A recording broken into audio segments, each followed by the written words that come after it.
Hey y'all, Jeff here, Water Tucky 1620. What you're looking at, this is my 2014 Skidoo MXZ XZR package, or XSR package, I should say, not XZR. I'm thinking of a whole nother snowmobile, sorry. So that player's on the mind because I got a player sitting right back here. But I have low compression. The compression should be 135. The manual that I have, that most people will have when you get a manual, it'll say 110. That's what you should have, peak 110, and that's wrong. I finally got a hold of a man I know in mid-Michigan. He owns a snowmobile. He owns a used snowmobile junkyard, yes, but then he does sell new parts, used parts, good parts for all snowmobiles. So I got it from him. I can't mention any more names or anything because I have not asked the gentleman to sponsor me in any way. So this is not a paid advertisement for that. Just want to say that now. But what I want to say is I have to rebuild this motor from the top end. And what I mean by top end is the, let me show you here, let me grab my flashlight, okay? The top end is this part of the motor where my finger is in, okay? This is the head, okay? These are the cylinders down back behind here when I'm pointing. This here is your rave valve system, okay? It changes on the fly, or you can actually open it up and adjust it yourself according to the manual. Don't just do it because you think you know how to do it either, because you could mess the motor up. You mess up the computers. That's the computer right here, this small black box. So I have to take it down to the point of taking the cylinders completely off, because that means I have to replace the pistons, the rings, of course, new pistons, new wrist pins, new C-clips, circlips, C-clips, whatever you want to call them, that keep the wrist pin in. New head gasket. And make sure the bolts and everything look good. I mean, this thing hasn't been taken apart. This has never been touched. This has 5,600 miles on it. And yeah, it's the time of it, that's normal. 5,000 miles, maybe 5,500 miles now on new sleds, even the new ones, even 2026. And the new 27s are coming out, They're a 5-year sled now. Not like before when they were a 3-year-old sled. That's what you get, good 3 years. You get 3,000 miles. If you could get 3,000 miles on it, 3,500, you did really well back then in the 90s for sure. Especially with electronic fuel injection was coming out in sleds, that made a total difference for sure. That made more reliability on the motor by far. The cooling systems got better. Most sleds did come cooled, even though it was carbureted, but some way, somehow, you got some type of fuel injection in it. Via the computer or not, whether how players set it up the first time is the right way. Just it got better with time, and other manufacturers figured out better ways. That's all. So, anyways, according to my compression gauge that I use to check the compression, and I checked it several times. I didn't check it once. I checked it many times. I read into it. I checked, of course, I made a phone call directly to the owner of this place up in mid-Michigan, the owner himself. And he called me back and he said, yeah, compression, too low, way too low, it's shot. So that's what's going to happen. This is going to be an episode of the rebuild of a 2014 Skidoo MXZ 800R. And I love this sled. One of the first couple of years after I got it, of course it's used when I got it, but she runs like a rake ape, she climbs anything, she can do anything. It's the best thing I've ever had. I feel more safe on this than I did on the old sleds. I can definitely jump further. I've definitely proven that to myself. The suspension will take it. I'm just amazed on how these new sleds is. Whatever the brand you may have, whatever your choice of brand is. You know, my choice is Skidoo, actually, yes, it's Skidoo. I'm not an Arctic Cat fan. Not with the new ones. Not since the fire hazards they had. Well, fire cats were called them fire hazards. So, you know, so, no. And I've always liked Skidoo, Polaris, and Yamahas.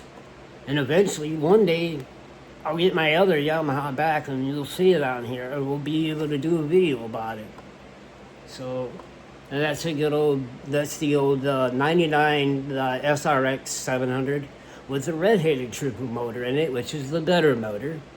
Not the triple with the triple cylinders with the, you know, single cylinder to be taken care of, you know.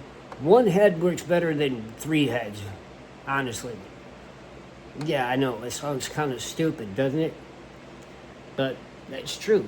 When it comes to three luggage sleds and they're that way designed, they're junk. They gotta have a head all the way across the board. It's just the best way they run. So that's why the red-headed triples are the best out of those models. So, I mean, if anybody else wants to argue the fact, then great. Argue the fact, I don't care. That's just what my feelings are. Your thoughts are your thoughts. So thank you. But, or leave them in the comments if you'd like after this video. But what I'm getting at to you is just, I've taken a ton of pictures. I copied from the manual all the instructions of how to do it. I've looked at many of videos. And everybody has a different way of taking this motor out. The hard way, the easy way. The easy ways to me are nice, but trust me, you miss a lot of things. When you're trying to do it all in chunks, you're messing up, I think.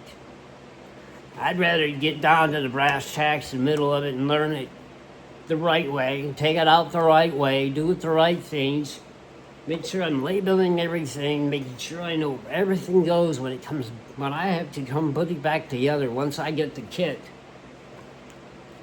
Or when I get the money to afford the kit, which right now I don't even have the money right now to pot the piss in them, but I'm lucky. And I'm not trying to cry for help either, but if somebody's willing to get something for me, I'll make damn sure I mention your name. I make damn sure I'll pay you back. I'll invite you to my friggin' house and we'll do a video together. Got a room downstairs, got a bedroom downstairs, got a bathroom, shower and everything.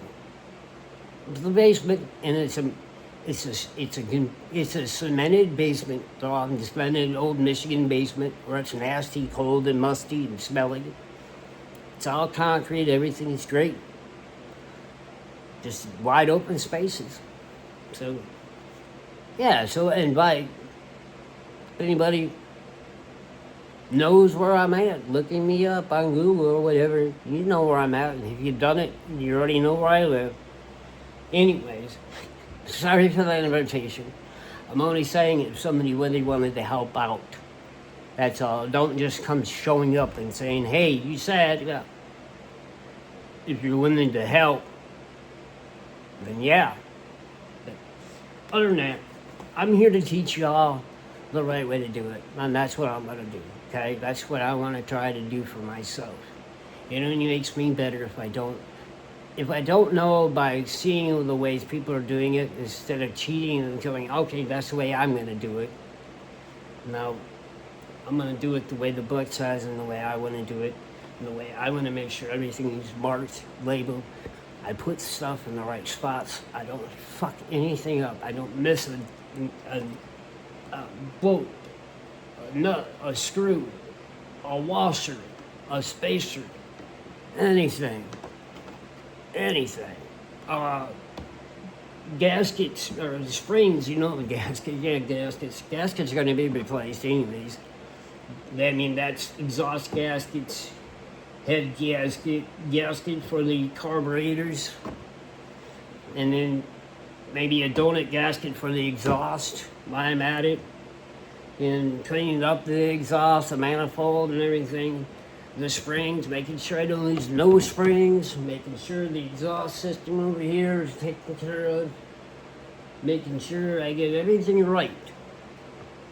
So when I'm ready to really rock and roll at it, which I will be next, because I will be making another video after I'm done with this one today, I'm going to start working on this thing and videoing it at the same time.